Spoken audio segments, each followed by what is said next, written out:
আল্লাহর নবী বলেন, একটি ঘরে যখন একটি কন্যা সন্তান প্রসব করে করে নারী, ওই ঘরের ভিতরে একটা রহমতের ফেরেশতা আগমন করে। রহমতের ফেরেশতা এসে বলে, আসসালামু আলাইকুম ইয়া আহলাল বাইত, হে ঘরের গৃহবাসীরা, তোমাদের উপরে আল্লাহর রহমত বর্ষিত হোক।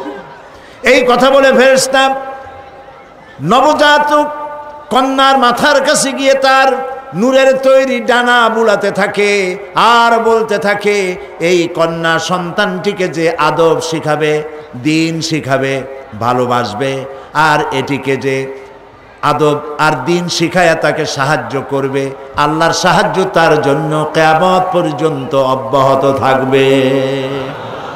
এই কথা কিন্তু কোনো পুত্র সন্তানের জন্য বলা হয় নাই, বলা হয়েছে কি সন্তানের জন্য? কন্যা সন্তানের জন্য। আমার দেশে বহু লোক আছে বারবার মেয়ে হয় স্ত্রীর, এই জন্য বউকে তালাক দিয়ে দেয়, মুখ কালো করে থাকে, বউর সাথে কথা কয় না, শ্বশুর বাড়ি যায় না,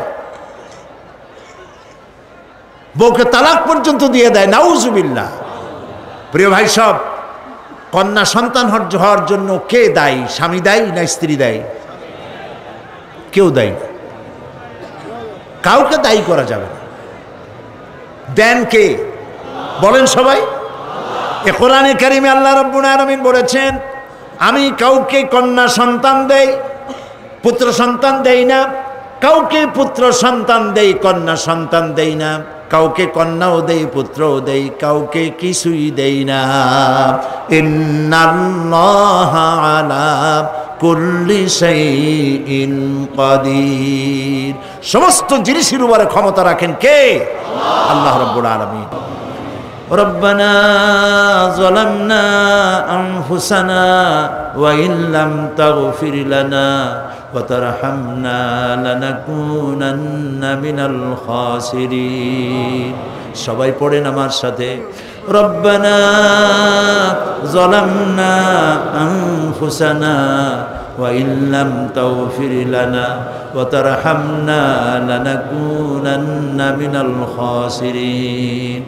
সুবহানাকা আল্লাহুম্মা ওয়া বিহামদিকা নাস্তাগফিরুকা ওয়া নাতুবু ইলাইক। সুবহানাকা আল্লাহুম্মা ওয়া বিহামদিকা নাস্তাগফিরুকা ওয়া নাতুবু ইলাইক।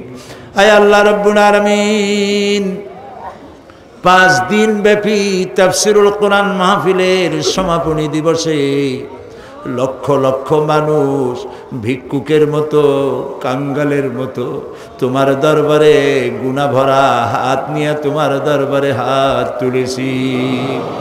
রব্বুল আলামিন, আমাদের গুনার দিকে তাকায়ও না, আমাদের বদ আমলের দিকে তাকায়ও না, আমাদের চোখের দিকে তাকাও, আমাদের মুখের কাকুতি মিনতির দিকে তাকাও। রব্বুল আলামিন, দয়া করে আমাদের জিন্দেগীর গুনাহ মাফ করে দাও।